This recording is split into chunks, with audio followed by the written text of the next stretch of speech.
So my first question is, why a book on the Amazon and why now, after spending so many years photographing other countries? Well, each one of my books born inside another. When I was photographing Genesis, that I came to Amazonia, was possible to me to see that many spaces that I had seen Amazonia in the 80s, in the 90s, started to be very destroyed. And I thought that was a moment to do a bond of work, of photographies of Amazonia, and I take a decision to start to work in a completely dedicated way after 2013 in Amazonia. That took me about 6-7 years to do this picture.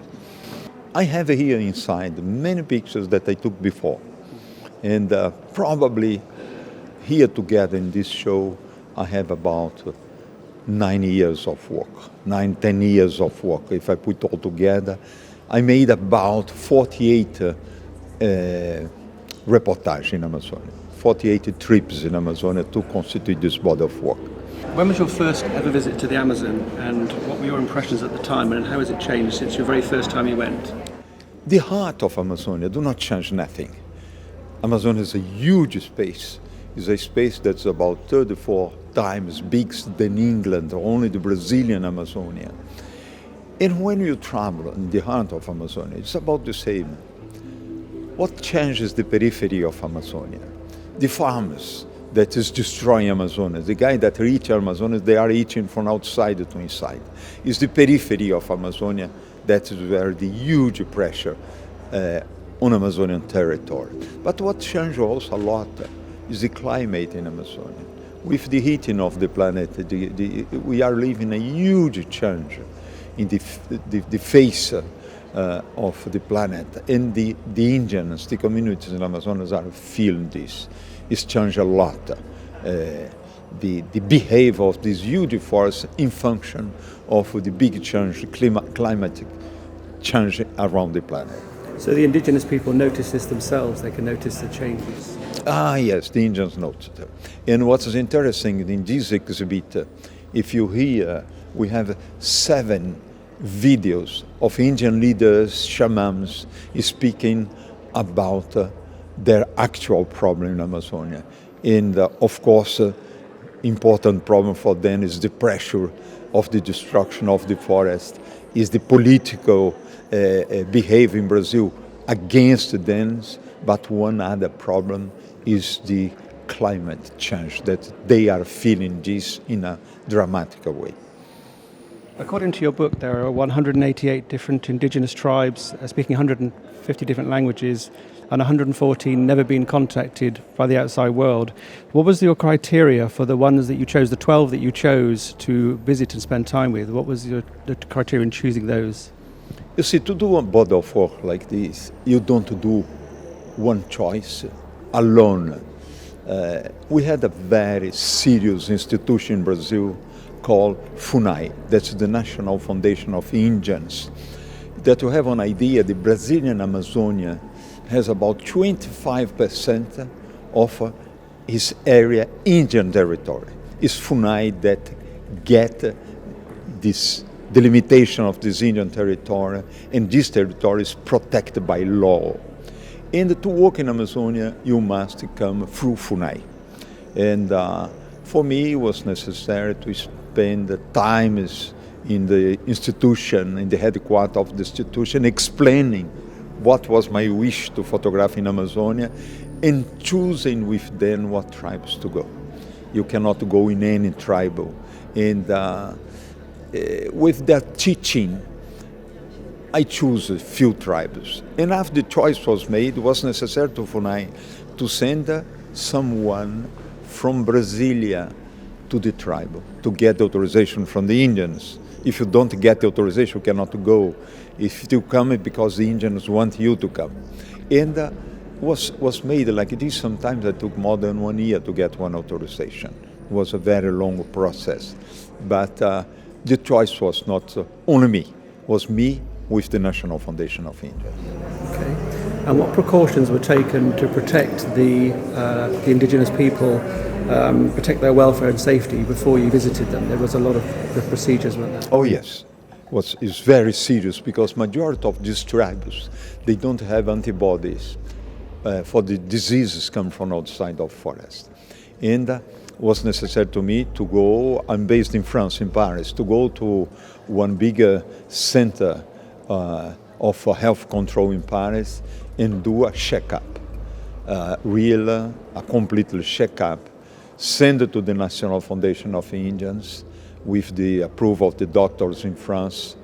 And before to enter in the Indian territory, was necessary to me to go through a medical control from the National Foundation of Indians and be vaccinated for everything. Same things that I were vaccinated before, as yellow fever, as poliomyelitis, measles, completely vaccinated again. And after you stay isolated in a Funai base inside the forest for at least 10 days, waiting the reaction of all these vaccines and doing a kind of quarantine before to go inside the Indian territory. And after you can go. No? Because the biggest danger is to transmit to them diseases, absolutely. And what did you take with you in terms of provisions and supplies?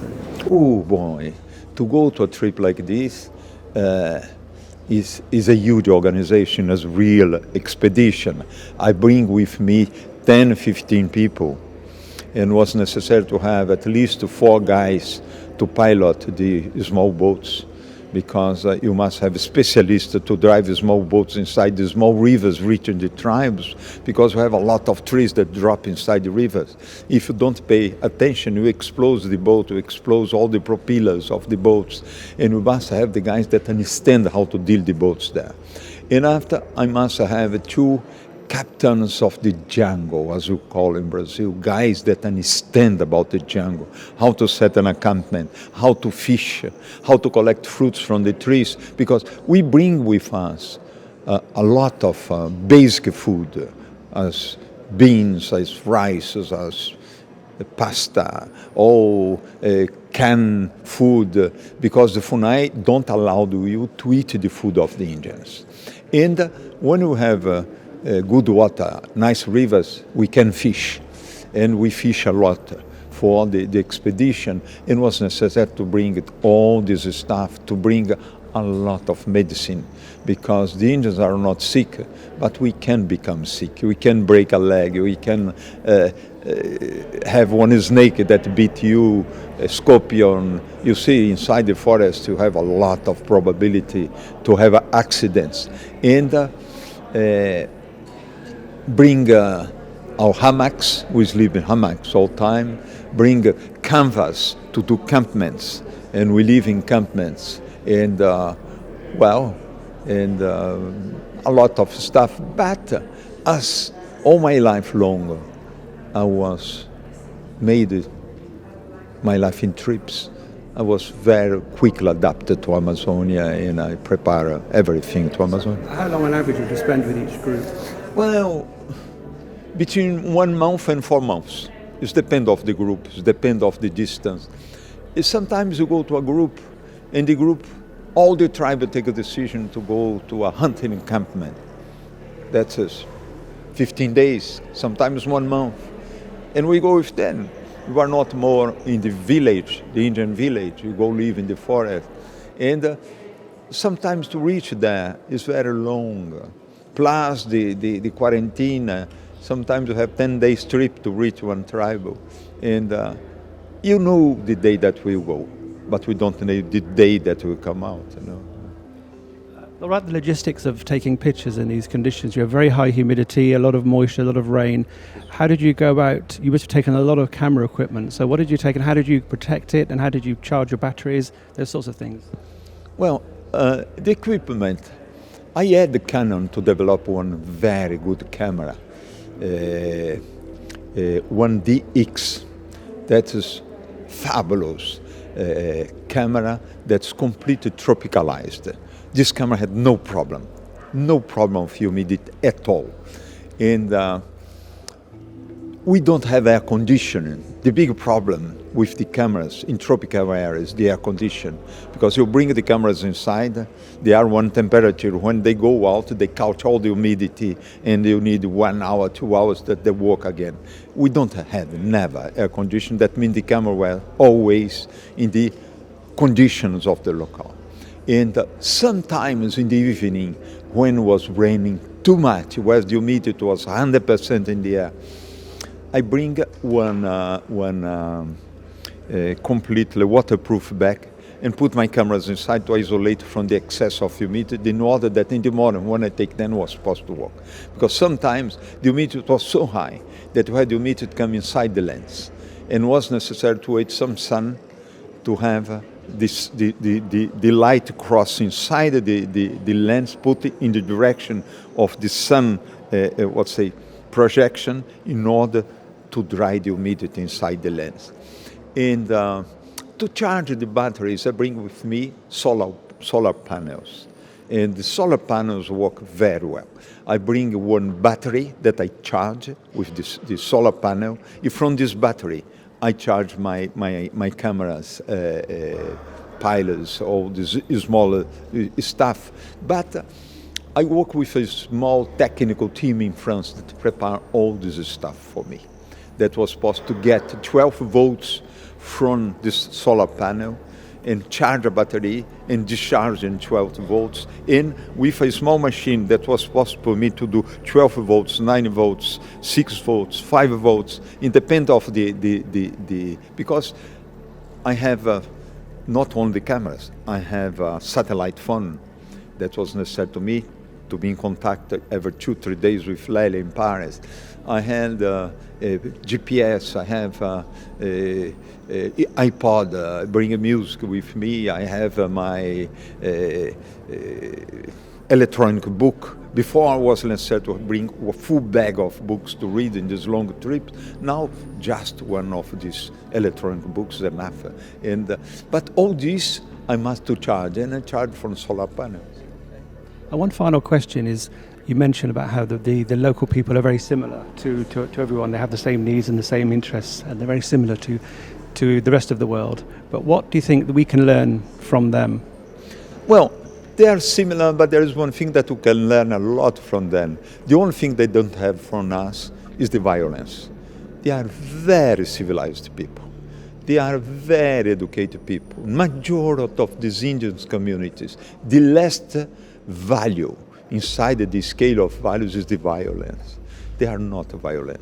That is amazing. Second point, that we don't learn, but we discover with them that after thousands of years, we have everything that we have here today. These Indians, they have antibiotics, they have anti-inflammatory, they have any kind of medicine that we have, they get from the trees, from the plants. They are just natural. Our are artificial, they are natural. And you see, anything, once I was hunting with a group of Indians, we had the 3 or 4 trees that had dropped by the wind, was clear inside the forest. And I was with my translator exactly at the point, and came a boy ran after that. My father asked you guys to come from there because he's firing a monkey there. If he loses the arrow will go out of the forest and come inside the forest where you are, because he can collect his arrow back. I said, my God, how this guy does this? And I went down there with my translator and put the question. You see, the arrow is a gyroscope.